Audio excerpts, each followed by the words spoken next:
Yes Hemakumar గారు, ఇందాక జయలక్ష్మి గారు మాట్లాడినట్టుగా ఒక కంపెనీలు రావాలంటే ఇక్కడ చూస్తున్న ప్రభుత్వం ఒకటి చూసుకుంటారు, రెండోది లా అండ్ ఆర్డర్ బాగుండాలి, మౌలిక వస్తువులు ఉండాలి. సో ఇవన్నీ కూడా పరిగణలోకి వస్తాయి. అలాంటిది పదే పదే ఈ ప్యాక్షన్స్ ఏమంటే ప్యాక్షన్ ఎప్పటి నుంచో వింటున్న పదాలే. దీన్ని పూర్తిగా తుడిచిపెట్టే విధంగా పారిశ్రామిక విప్లవంగా మార్చాలంటే అసలు ఏం చేయాలి? కూటమి సర్కార్ ఆ దిశగా ఎంత వేగంగా అడుగులు వేస్తుంది అనుకోవచ్చు? వాయిస్ మ్యూట్లో ఉంది, ఒకసారి చెక్ చేయండి హేమకుమార్ గారు. సార్, ఇందాక మీరు చెప్పినట్టు రాయలసీమ అభివృద్ధి గురించి చెప్పినట్టు రాయలసీమ గతంలో కూడా గన్ కల్చర్ నుంచి పెన్ కల్చర్ తీసుకొచ్చింది కూటమి ప్రభుత్వం. ఎప్పుడైనా సరే ఎప్పటి నుంచి రాయలసీమ అంటే ఇందాక మేడం గారు కూడా చెప్పినట్టు గన్ కల్చర్ అంతా ఎక్కువ ఉన్నదని చెప్పని గన్ కల్చర్ నుంచి పెన్ కల్చర్. ఈ రోజు యువత కర్నూలు నుంచి తిరుపతి, కుప్పం ఇక్కడ వరకు ఎత్తుకున్నా కూడా పిల్లలు బాగా చదువుకుంటున్నారు, మంచి మంచి బీటెక్లు చదువుతున్నారు, మంచి మంచి ఉద్యోగాల్లో ఉంటున్నారు. అటుపక్క హైదరాబాద్ లో కావచ్చు, ఇటుపక్క చెన్నై కావచ్చు, బెంగళూరు కావచ్చు. 3 కనెక్టివిటీ ఉండేది వచ్చి రాయలసీమ ప్రాంతం సార్. ఇలాంటి రాయలసీమలో గతంలో గన్ కల్చర్ ఉంటే ఈ రోజు పెన్ కల్చర్, బిడ్డలు బాగా చదువుకొని మంచి ఈ రోజు మన సొంతంగా పక్క రాష్ట్రాలు కాకుండా మన సొంతంగా మన రాష్ట్రంలో ఉపాధి కల్పించాలనే ఇన్ని ఫ్యాక్టరీలు వస్తున్నాయి. ఈ ఫ్యాక్టరీలు అన్ని వచ్చిందంటే రాబోయే రోజుల్లో సస్యశ్యామలంగా రాయలసీమ చాలా అభివృద్ధి చెందుతుంది. ఇంకా రాబోయే రోజుల్లో మనకి ఇలాంటి పాత భాషలంతా వెళ్ళిపోయింది సార్. ఇంకా గన్ కల్చర్, రౌడీజము అవన్నీ వెళ్ళిపోయింది. మీరు చూసారంటే ఇప్పుడు ఎప్పటికీ గతంలో ఉమ్మడి ఆంధ్రప్రదేశ్ కావచ్చు, ఇప్పుడు కావచ్చు, చంద్రబాబు నాయుడు గారి పరిపాలన వచ్చినప్పుడు మెయిన్ గా ఎక్కడ కానీ ఇలాంటి లా అండ్ ఆర్డర్ లో ఎటువంటి మార్పులు ఉంటాయని మనం ఆ రోజు చూసినా ఈ రోజు చూసినా ఖచ్చితంగా ఉంటుంది. అదే గత 5 ఏళ్ళు గన్ కల్చర్ ని మళ్ళీ తిరిగి తీసుకొచ్చి రౌడీజము ఇలాంటి ఇవన్నీ హైక్ చేసింది, ప్రేరేపించింది ఎవరంటే గత 5 ఏళ్ళు చేసిన వైసీపీ ప్రభుత్వం చేసింది. అలాంటి దీన్ని కూడా ఈ రోజు మా ప్రభుత్వం 23 ఇళ్ళు అయినా కూడా ఈ రోజు ఇన్ని పరిశ్రమలు తీసుకొని వచ్చి మళ్ళీ ఇందాక మన మేడం గారు చెప్పారు, వైసీపీ నుంచి మేడం గారు మాట్లాడుతూ ఇవన్నీ పరిశ్రమలు ఆయన తీసుకుపోతాంటే ఎక్కడికి తీసుకెళ్లిపోతారంటే అమరావతికి తీసుకెళ్లిపోతాం అంటే వీళ్ళు కేసులు వేసి మళ్ళీ తిరిగి దీన్ని తీసుకొని వచ్చి ప్రయత్నం చేశారని మేడం చెప్పారు. మరి ఏ విధంగా ఆయన దగ్గర ఎవిడెన్స్ ఉందో ఏమో నాకు తెలియదు, కానీ ఏ రోజైనా సరే వాళ్ళు ఏదన్నా ఈ రాష్ట్రానికి అది కావాలా ఇది కావాలా, ఈ రాష్ట్రం నుంచి ఇది తీసుకెళ్లిపోతున్నారని కానీ కేసు వేసిన దాఖలాలు ఎక్కడన్నా 1-2 ఉన్న 1-2 చూపిస్తే కూడా ఫ్యాక్టరీ తీసుకున్నారు, కొన్ని ఫ్యాక్టరీలు కోర్టులో వేస్తున్నాము, ఏది చేసినట్టు కూడా మీకు కూడా వాట్సాప్ పంపిస్తాం సార్ మేము. ఈ రోజు సార్ ఇలాంటివి ఎక్కడా కూడా నేనైతే వినలేదు. ఇదేదో కొత్తగా ఉంది. మనము కోర్టులో కేసులు వేసాము, ఆ ఫ్యాక్టరీ మళ్ళీ తిరిగి తీసుకొచ్చాము. రాయలసీమ అభివృద్ధి చెందడానికి కారణం కూటమి ప్రభుత్వం వచ్చాకనే జరుగుతుంది.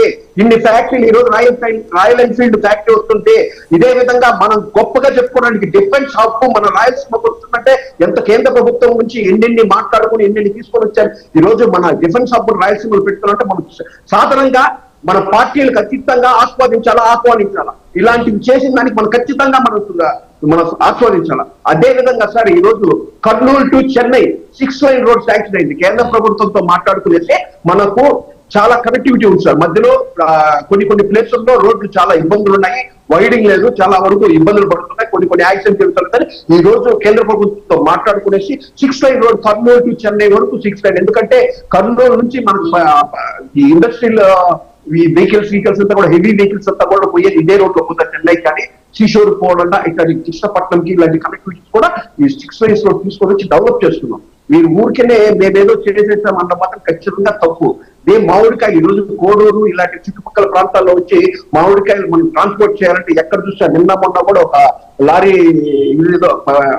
గతంలో ఏదో లారీ పడిపోయిందనే కొద్దిగా ఇదింది. అలాంటివన్నీ కూడా లేకుండా 6 లైన్ రోడ్ తీసుకొని వచ్చి ట్రాన్స్పోర్ట్ కనెక్టివిటీ ప్రతి ఒక్క ఏరియాకి కనెక్టివిటీ రాయలసీమ నుంచి రావాలా. అటు తెలంగాణ కావచ్చు, ఇటు కర్ణాటక కావచ్చు, ఇటు తమిళనాడు కావచ్చు, ఇలాంటి అమరావతికి అదే విధంగా కృష్ణపట్నం పోర్ట్ కి అన్నిటికీ కనెక్టివిటీ వస్తేనే మన డెవలప్మెంట్ జరుగుతుందని ఆల్మోస్ట్ అన్ని వర్కులు స్టార్ట్ అవుతుంది. ఇది అభివృద్ధి అంటే. మీరు అడిగింది డెవలప్మెంట్. మన రాయలసీమలో ఇలాంటి అపోహలు పోవాలంటే ఇలాంటి పరిశ్రమలన్నీ వచ్చి పిల్లలందరూ ఉద్యోగం ఇలాంటి అంటే మిగతా అప్లికేషన్స్ మీదనో అలాంటి పోకుండా మన ఉద్యోగం మీదనో ఇలాంటి బతుకు తెరువు మీద వ్యాపారమో ఇలాంటి దాని మీద ఉంటే వాళ్ళకి ఇలాంటి ఫ్యాక్షన్ కోడ్ అలాంటి జోలికి పోతామన్న ఆలోచన కూడా రాదు. అలాంటి ఆలోచన రాకుండా చేయడానికే ఇన్ని పరిశ్రమలు తీసుకొని వచ్చి యువతకి పరిశ్రమ భవిష్యత్తు చూపిస్తున్నాము. అదేవిధంగా రాష్ట్ర రాయలసీమ అభివృద్ధిని కూడా ఖచ్చితంగా ఇనిషియేట్ తీసుకొని వాళ్ళు అదే పదే వస్తున్నారంటే రాయలసీమని మళ్ళీ రతనాలసీమ చేయాలన్న ఆలోచనతోనే చంద్రబాబు నాయుడు గారు కావచ్చు, మంత్రులు కావచ్చు, అదేవిధంగా లోకేష్ గారు కావచ్చు, మొన్న కూడా పవన్ కళ్యాణ్ గారు తిరుపతిలో వచ్చే ఎర్రచంద్రం దుంగలు ఎక్కడెక్కడ ఇదేంటారు ఇంతవరకు సార్ కూటమి ప్రభుత్వం వచ్చిన కాడ నుంచి ఇంతవరకు ఎక్కడన్నా ఒక గొడ్డలు తీసుకొని వచ్చే ఒక ఎర్రచంద్రం చెట్టు నరికిన దాఖలాలు ఎక్కడన్నా ఉందా, ఒక కేసు ఉందా చూడండి. గతంలో వారు ఎక్కడికన్నా దాచిపెట్టుకుని దాన్ని ఏదో అప్పుడప్పుడు తీసుకుపోతా ఉంటే పట్టుకున్న ప్రాంతాలే కానీ ఒక్క గొడ్డలు తీసుకుపోయి ఒక్క చెట్టు నరికిన దాఖలాలు ఉంటే చూపించండి. అంతే తప్పితే మీరు రాష్ట్ర అభివృద్ధిని చూసి ఓర్వలేక మీరు మాట్లాడే మాటలు జగన్మోహన్ రెడ్డి గారు ఏ మాత్రం రాయలసీమకి ఎక్కడా కూడా రాయలసీమలో ఒక్క చిన్న ఫ్యాక్టరీ తీసుకొచ్చిన దాఖలాలు అయితే లేవు. ఉన్నా కూడా మీరు ఏదైనా మీకు పంపిస్తే మీరు టెలికాస్ట్ చేయండి. అదర్వైజ్ నేనైతే ఓపెన్ ఛాలెంజ్ మీతోనే మాట్లాడుతున్నాను. ఎవరైతే మన ప్యానెల్లో మన మహిళలు ఉన్నారో ప్రతి ఒక్కరికి రిక్వెస్ట్ చేస్తున్నా, మీరు కెమెరా తీసుకోరండి, ఎక్కడ ఏ ఫ్యాక్టరీ పెట్టారో దాని దాఖలాలు ఉంటే చూపించండి. నీళ్లు కూడా నీళ్లు అమ్ముకుంటాను, రాయలసీమలో నీళ్లు లేకుండా ప్రజలకు రోడ్ల పాలు చేసి ఒర్రిలే బియ్యంలే ప్రతి రాయలసీమగా లేదు. రాయలసీమ వాటర్ రేవంత్ రెడ్డికి దీక్షలు చేస్తాం కదా రోజు. రాయలసీమని గత ప్రభుత్వంలో ఏ విధంగా వాడుకున్నారన్న విషయమో మాకు తెలుసు. కోడూరు దగ్గర ఉన్న గరేట్స్ ని ఏ విధంగా వాడుకున్నారని ఇవన్నీ మాట్లాడుకోవాలంటే మనం మాట్లాడుకొని బయట పెట్టేదామా ఈ రోజు ఏ విధంగా అభివృద్ధి జరుగుతుందనే విషయమో మీరు కూడా కొద్దిగా గ్రహించండి. అంతే తప్పితే మీరు రాయలసీమని మేమే మీరు డెవలప్ చేస్తే మళ్ళీ మీకు ఎందుకు అన్ని సీట్లు ఇస్తారు? ఈ రోజు జగన్మోహన్ రెడ్డి గారు, అవినాష్ రెడ్డి గారు ఇద్దరు, ఒక ఎమ్మెల్యే, ఒక ఎంపీ, మిగతావన్నీ కూటమికే కదా చేశారు. ఇందాక చెప్పారు కూటమి వీళ్ళు ఏదో అందరినీ ఒక నిమిషం సార్, అందరినీ కలుపుకొని వస్తారు సార్. గతంలో 2004లో రాజశేఖర రెడ్డి గారు ఎలాగైనా ఈసారి మనం చేతికిచ్చుకోవాలని సరే సిపిఐ, సిపిఎం, ఓవైసీ, ఈవైసీ, ఓవైసీ ఎన్నెన్నో పార్టీలు అన్నింటినీ కలగొనుకునేసి ఆయన కూటమితో వచ్చారు. కూటమి అంటే ఈ రోజు కూటమి మేము చేశామంటే రాష్ట్ర అభివృద్ధి కోసం కూటమి అయ్యామే తప్పితే మేము సిగ్నల్ గారా మా దమ్ముందా మీ దమ్ముందా మాకు అవసరం లేదు. రమ్ములు తీసుకొని మేము చూసుకునే పరిస్థితి కాదు. ఈ రోజు మేము రాష్ట్ర అభివృద్ధి కోసమే మేము కలిసాం. ఈ రాష్ట్ర అభివృద్ధి చేసి తీరుతాం. అంతే తప్పితే మాకు ఎవరి దగ్గర ప్రగోడ పనులు లేదంటే మేము మీ దమ్మెంత మా దమ్మెంత చూపించాల్సిన అవసరం కూడా మాకు లేదు. రాయలసీమలో రాతలు మారాయి, రాతలు మారుతున్నాయి, మధ్యలో కొద్దిగా తేడాలు వచ్చాయి. ప్రజలు కూడా ఎదురు చూస్తున్నారు. ఎందుకంటే ఎన్ని ప్రభుత్వాలు మారినా ఆ ప్రభుత్వం ఈ ప్రభుత్వం అని కాదు, ఏ ప్రభుత్వం రత్నాలసీమగా మార్చేస్తామని చెప్తూ వస్తున్నారు. అక్కడ విని ప్రజలు కూడా విసిగిపోయారు. ఖచ్చితంగా మారాలని అందరూ కోరుకుంటాం. ఎస్ డెఫినెట్లీ గారు ఒకే ఒక నిమిషం మీరు అడిగిన దానికి షూట్ చేస్తాడు సార్. 2014 నుంచి 2019లో ఎన్ని పరిశ్రమలు వచ్చాయి? 2019 నుంచి 2024 వరకు ఎన్ని పరిశ్రమలు వెళ్ళిపోయాయి?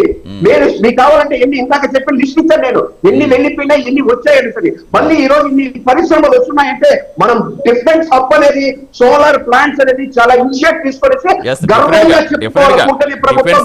ఈ రోజు డిఫెన్స్ ప్రాజెక్ట్ కానీ సోలార్ ప్లాంట్ కానీ ఖచ్చితంగా అవన్నీ కూడా చాలా కీలక ప్రాజెక్టులే.